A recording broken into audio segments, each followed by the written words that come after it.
वो सिर्फ एक खूबसूरत औरत ही नहीं बल्कि एक ऐसी शख्सियत थी जो जिस भी आदमी के करीब आई उसका सब कुछ लुट गया। ग्लैमर, पैसा और शान शौकत से भरी उसकी ज़िंदगी, लेकिन साथ ही साथ ऐसी कुछ कहानी जिसमें मोहब्बत, धोखा और बर्बादी सब कुछ था। क्या ये सब किस्मत का खेल था या उसने खुद अपनी तबाही लिखी? आज की कहानी की सेंट्रल फिगर है टेरेसा चंग। टेरेसा 10 जून 1963 को हांगकांग के एक अमीर खानदान में पैदा हुई थी। उसके फादर एक मशहूर न्यूज़पेपर एडिटर थे और उसकी माँ एक एरिस्टोक्रेट परिवार से आई थी। उसके दादा एक हाई रैंकिंग चाइनीज़ ऑफिशियल थे। बचपन से ही टेरेसा की खूबसूरती सबको अपनी तरफ खींच लेती थी। बड़े चमकदार आँखें, एकदम परफेक्ट नोज और नेचुरल पिंक लिप्स। जैसे जैसे बड़ी होती गई उसकी पर्सनैलिटी और भी डैज़लिंग होती गई। अमीर घराने की बेटी होने की वजह से उसको छोटी उम्र से ही हर वो चीज़ मिली जो लोग सिर्फ सपने में सोच सकते हैं। 4 साल की उम्र में उसकी माँ उसे डिज़ाइनर शॉपिंग पर ले जाती थी। 6 साल की उम्र तक टोक्यो की लग्जरी मार्केट उसके लिए कुछ नया नहीं था और 12 साल की होते होते वो ब्रांडेड कपड़ों और ज्वेलरी का क्रेज़ रखने लग गई थी और ड्रेसिंग सेंस भी डेवलप कर लिया था। उसकी एजुकेशन भी उतनी ही ग्रैंड थी। मैरिनॉल कॉन्वेंट स्कूल, फिर यूनिवर्सिटी ऑफ टोरंटो से फाइन आर्ट्स, फिलोसफी और इंग्लिश लिटरेचर और बाद में न्यूयॉर्क के फैशन इंस्टीट्यूट ऑफ टेक्नोलॉजी से मास्टर्स की डिग्री। उसकी स्टाइल और इंटेलिजेंस दोनों ही लाजवाब थे। लेकिन एक खूबसूरत औरत की ज़िंदगी सिर्फ उसकी मेहनत से नहीं, उसकी चॉइसेस से भी बनती है। और टेरेसा की ज़िंदगी उस वक्त एक नई मोड़ पर आ गई जब उसकी मुलाकात एक आदमी से हुई जो उसके सपनों का राजकुमार बना। पर क्या सच में? 1987 एक कॉन्सर्ट में उसकी मुलाकात हुई एक मशहूर सिंगर चंग से। टेरेसा की तरह उसका भी एक यूनिक बैकग्राउंड था। उसके फादर एक बिजनेसमैन थे, लेकिन माँ और बाप के डिवोर्स होने के बाद उसका बचपन गरीबी में बीता।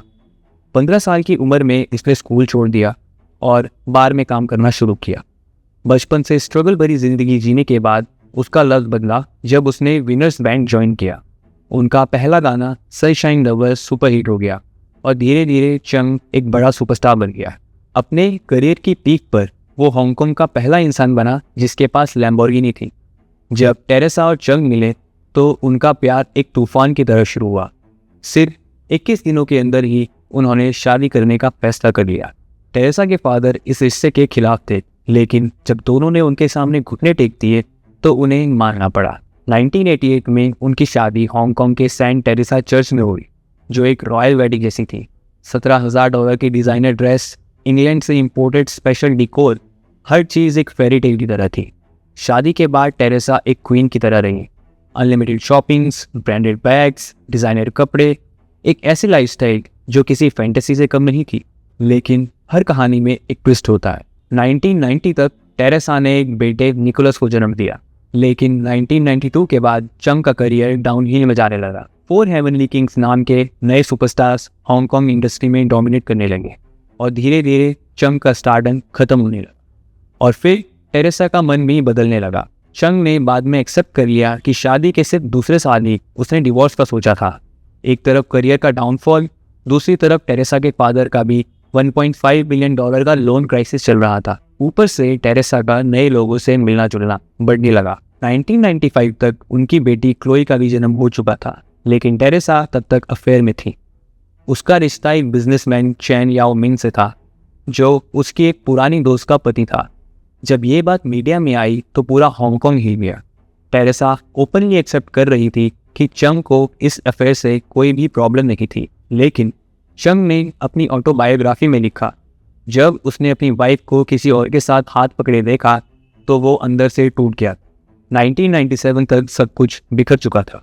टेरेसा और चंग का करियर, उनकी लव स्टोरी, उनका फाइनेंशियल स्टेटस, सब कुछ।